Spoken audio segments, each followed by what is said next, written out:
Salut à tous, j'espère que vous allez bien, c'est Romain et on se retrouve aujourd'hui pour faire un nouveau point sur le mercato parisien, une actualité qui se résume quasi dans son entièreté au dossier Paul Pogba qui est en train de prendre des allures du feuilleton de l'été tout simplement, avec une dernière information très chaude sur laquelle on va revenir dans cette vidéo, un dossier qui est aussi en parallèle conditionné quasi à 100% à des départs, un grand ménage qui est envisagé même si rien de concret pour l'instant, et on va revenir sur quelques informations qui vont dans ce sens, et puis je voulais consacrer la seconde partie de cette vidéo au nouveau maillot extérieur du PSG. Les Parisiens l'ont porté hier contre Augsbourg à Orléans lors de la victoire un peu poussive 2-1 dans ce match amical, voilà, avec des Draxler, des Navas et surtout beaucoup de jeunes qui se sont illustrés bien évidemment. On va aussi revenir sur la prestation des Parisiens et le design très singulier basé sur du rose, du noir et du blanc, ce maillot qui fait débat. Je vais vous donner mon petit avis. Allez, on va commencer avec Paul Pogba. C'est l'information de la semaine, elle vient de Canal Supporter et on notera que Fabrizio Romano l'a commenté en disant qu'il n'y avait rien à jeter de cette information, même si concernant Paul Pogba au PSG, il n'y a rien d'imminent. Le club parisien qui continue à discuter avec Paul Pogba, qui serait proche d'un accord avec le joueur selon Canal Supporter,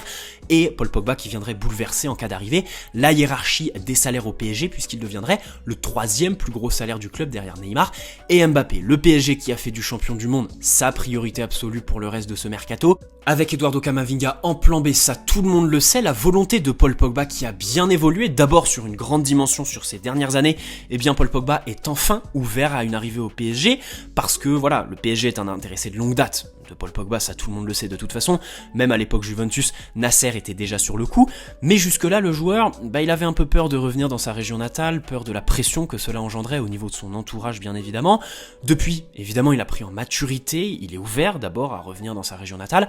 à coller avec les ambitions du PSG qui vise la Ligue des Champions chaque année de toute façon. Ça change de Manchester United et de la Ligue Europa évidemment. Et puis concernant ce mercato, Canal Supporter qui a précisé qu'au début Paul Pogba considérait le PSG comme une simple option, alors qu'aujourd'hui le joueur a fait du club sa priorité. Voilà, lui qui est en fin de contrat dans 1 an avec Manchester United, un club qui reste à convaincre évidemment parce qu'il n'y a pas encore de discussion entre le PSG et Manchester, qui demanderait selon Canal Supporter 70 à 80 millions d'euros pour lâcher Pogba. En Angleterre, les sons de cloche sont un peu différents, on parle de 50 millions d'euros et comme dans chaque vidéo, je vous pose ma fameuse question, pour vous quel est le juste prix de Paul Pogba ? Personnellement, alors déjà on peut se poser la question de l'achat libre la saison prochaine. Mohamed Bouafsi a d'ailleurs indiqué que même au sein du club, on se demande pourquoi poser 50-60 millions d'euros sur Paul Pogba dès cet été, quand on peut l'avoir de manière libre, parce qu'aucun joueur libre n'est gratuit évidemment, au terme de la saison prochaine, en s'évitant des négociations avec Manchester United, et en s'épargnant une indemnité de transfert qu'on devrait au club anglais. Voilà, personnellement je suis opposé à l'idée d'attendre la fin de la saison prochaine. Pourquoi ? Parce que un joueur qui a passé la trentaine, les saisons sont comptées. Mais je trouve qu'elles le sont aussi pour un joueur qui est dans la fleur de l'âge. Et là, c'est le cas de Paul Pogba, qui s'apprête sûrement à vivre ses 2 plus grandes saisons en termes physiques, qui arrive au summum physique de sa carrière, qui aussi est en pleine bourre après son Euro. Pour moi, voilà, en termes de symbolique, c'est le moment idéal pour recruter Paul Pogba, même s'il y a une petite nuance à poser ici au niveau de la pression, bien évidemment. Recruter un Paul Pogba avec toutes les garanties qu'il offre en termes de talent, ça tout le monde le sait, personne ne peut les nier. Après une saison moyenne à Manchester United, évidemment que pour faire des économies, c'est toujours mieux que recruter Paul Pogba qui a sûrement été un des meilleurs, voire le meilleur français lors de cet Euro 2020, lui qui a impressionné, éclaboussé cet Euro de son talent, sûrement un des meilleurs milieux avec Marco Verratti d'ailleurs lors de ce tournoi. Voilà, donc Paul Pogba qui viendrait au PSG,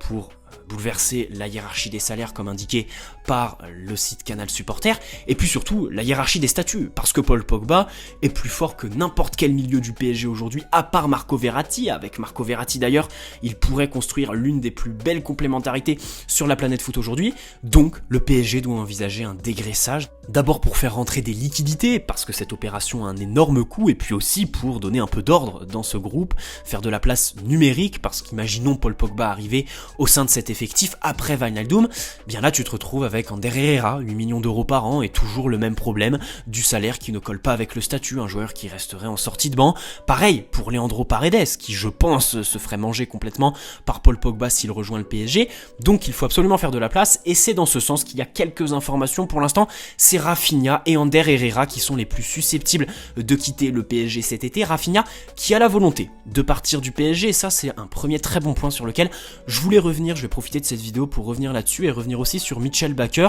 Alors je suis un peu déçu de la communication de Mitchell Baker, il n'a pas du tout communiqué par rapport à son départ du PSG, aucun message de remerciement, aucun message envers les supporters, envers le club qui lui avait évidemment donné une énorme visibilité qui lui permet aujourd'hui d'aller s'épanouir à Leverkusen, mais dans tous les cas, il faut louer l'ambition de ce joueur quand le PSG s'embête avec des Kurzawa qui refusent Galatasaray, qui fait bloquer le deal parce qu'il préfère la soupe au PSG qui est évidemment très très bonne, le très gros salaire pour évidemment pas faire grand chose sur le terrain, sans vraiment d'ambition. Eh bien Rafinha, à l'instar de Mitchell Baker qui lui a concrétisé, est ouvert à un départ et mécontent de son temps de jeu. Et c'est en Turquie que son nom est évoqué après Pablo Sarabia, Sergio Rico et bien évidemment Kurzawa, la Turquie qui prend un malin plaisir à associer les joueurs du PSG à ses clubs. Ici en l'occurrence c'est Fenerbahçe qui est intéressé pour un prêt de Rafinha qui veut donc quitter le PSG parce qu'il est mécontent de son temps de jeu, mécontent de son statut au sein du club parisien. Alors j'ai envie de dire pour Rafinha qui a un petit salaire, je trouve que le prêt n'est pas forcément la formule idéale, elle pourrait se comprendre avec un Alphonse Areola par exemple, dans la mesure où le mec touche 8,5 millions par an. On peut aussi penser à Herrera qui tourne dans ces eaux-là en termes de salaire.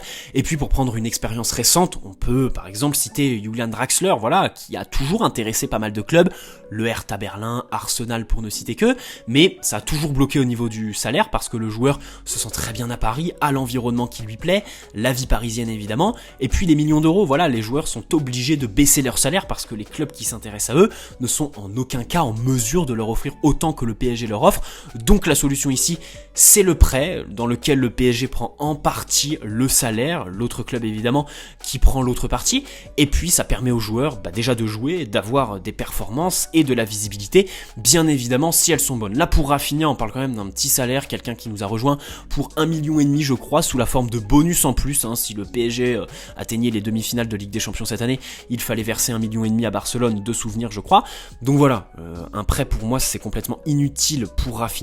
Ça le serait plus et je pense que ça va être la solution pour Alphonse Areola. Pour Herrera, s'il part pour faire de la place numérique, à Wijnaldum d'abord et ensuite à Paul Pogba. Mais pour Rafinha, je suis sûr en plus qu'on peut faire une dizaine de millions d'euros parce qu'après Sarabia, je pense que c'est un des seuls dans le groupe qui attire autant de convoitises en Europe parce qu'on se souvient que début juin, il y avait pas mal de clubs en Europe qui s'intéressaient à Rafinha. Et quand on parle d'ambition, quand on veut louer celle de nos indésirables, obligé de s'arrêter sur Sergio Rico qui a demandé son départ du PSG selon le Parisien et qui a aussi été préservé hier lors du match face à Augsbourg en vue d'un futur départ. Alors ici, aucune destination n'est vraiment très concrète, mais visiblement, ça avance en coulisses pour le gardien espagnol qui est évidemment barré par l'énorme concurrence entre Donnarumma et Keylor Navas qu'il va falloir clarifier. Dans tous les cas, son départ est inévitable, mais il a une situation au PSG qui est très confortable, il pourrait s'en contenter évidemment. Le salaire, le fait qu'il soit très bien intégré dans le groupe, notamment la relation amicale qu'il a avec les hispanophones comme Keylor Navas par exemple, il aurait pu mettre des bâtons dans les roues du club. Finalement non, il facilite son départ en voulant à tout prix partir avec de l'ambition. Donc bravo à lui et bravo à ceux qui par ambition, demandent au PSG de partir et font tout pour essayer de partir, ce qui n'est absolument pas le cas de Kurzawa, qui selon Tuttosport intéresse l'Inter Milan. Voilà, l'Inter Milan qui est une piste de longue date pour Layvin Kurzawa, déjà sous Antonio Conte. Il était associé au club italien qui aujourd'hui se recherche un latéral gauche. Sachez qu'il y a aussi Alex Telles, quelqu'un qu'on connaît bien en tant que supporter parisien, qui est associé à l'Inter Milan par Tuttosport. Et en début de semaine, il y avait une information pas du tout fiable qui était sortie, qui avait fait le tour des réseaux, qui annonçait un accord quasi bouclé, voire déjà fait, entre Kurzawa et l'Inter Milan. Bref, dans tous les cas, son transfert à Galatasaray qui bloque parce qu'il n'a pas vraiment envie d'y aller, il privilégie la Première Ligue, on le rappelle. Allez, on va terminer avec la préparation du PSG qui n'a pas vraiment d'intérêt. Je me pose vraiment beaucoup de questions sur l'intérêt de cette préparation dans la mesure où on peut juste identifier le fait qu'on donne de la visibilité à des jeunes, mais tout ça, évidemment, il faudra le concrétiser cette saison, leur donner un rôle dans la rotation. Parce qu'il y en a qui ont vraiment du cran, on peut penser à El Shaddai Bichabou avec son physique impressionnant, qui est complété par sa sérénité dans ses interventions défensives et sa justesse technique au niveau des relances, il est tout à fait capable de briser des lignes et c'est vraiment impressionnant pour son âge, lui qui va sûrement avoir un rôle à jouer dans la rotation la saison prochaine. Et un peu plus haut sur le terrain, ce sont Xavi Simons et Ismaël Garbi qui se montrent vraiment à leur avantage dans cette préparation. parce que, à la différence d'un Kais Ruiz ou un Colin Dagba par exemple, qui étaient timorés, eh bien eux, ils prennent des initiatives. Avec eux, le ballon progresse, le ballon va vite, les circuits sont fluidifiés, ils prennent l'information très très vite, ils sont évidemment très justes techniquement, ils arrivent aussi à conserver la balle, dribbler physiquement. Xavi Simons, son évolution est super, il a profité des confinements et du Covid pour travailler musculairement, et le moins qu'on puisse dire, c'est que ça a payé, mais évidemment, c'est ici qu'on voit quasi le seul intérêt de cette préparation, la visibilité qu'on donne aux jeunes, mais il va falloir confirmer tout ça, d'abord soit en les envoyant en prêt pour leur donner du temps de jeu si on n'en est pas capable, ou tout simplement leur offrir un rôle dans la rotation, parce que personnellement, et ça c'est un débat qui est éternel au PSG, je préfère avoir un Xavi Simons qui est certes jeune, qui n'a pas beaucoup d'expérience, qui risque de galérer en Ligue 1, mais qui dans tous les cas va tout donner et a un talent qui est certain et qui reste à parfaire évidemment, qu'un Draxler rempli de nonchalance et qui va évidemment créer beaucoup de frustration chez les supporters, parce que son investissement sur le terrain ne reflète absolument pas son talent intrinsèque. Voilà, on va terminer cette vidéo avec le maillot extérieur du PSG. D'ailleurs, Draxler a été le premier buteur de cette saison avec ce fameux maillot rose, blanc et noir sur les épaules. Alors, la beauté, c'est subjectif. J'ai envie de dire, qu'est-ce que la beauté ? D'abord, on va pas rentrer dans un débat philosophique, mais sachez que l'espace commentaire est ouvert, n'hésitez pas à donner vos petits avis, mettre une petite note, pourquoi pas. Personnellement, je lui mets un bon 16, en streetwear il est très intéressant, tu peux faire de super tenues, un peu moins pour aller sur le terrain, je vous l'accorde, mais dans tous les cas, on sait tous que ce maillot va rencontrer un énorme succès, on connaît tous son objectif, s'ouvrir à de nouveaux marchés que sont les États-Unis et l'Asie, on sait tous que c'est ce type de design qui va favoriser l'ouverture à de nouveaux marchés, voilà, mais là-dessus on pourrait quand même reprocher un petit truc au club, c'est d'avoir utilisé le maillot extérieur pour cette saison. D'habitude, le maillot extérieur est vraiment axé sur les couleurs historiques du club. Là, l'innovation, on l'a pas fait sur le maillot third. Alors, je préférerais le third parce que d'abord, c'est un maillot qui sort plus tard dans la saison, courant septembre, et qui est peu utilisé par les joueurs. C'est assez paradoxal parce que le maillot third, soit il est utilisé dans des matchs de merde de Coupe de France un mercredi de janvier, soit il est vraiment utilisé dans les grosses échéances, style 8e de finale de la Ligue des Champions. Dans tous les cas, voilà, c'est la seule chose que je pourrais reprocher au club, la seule nuance que je pourrais poser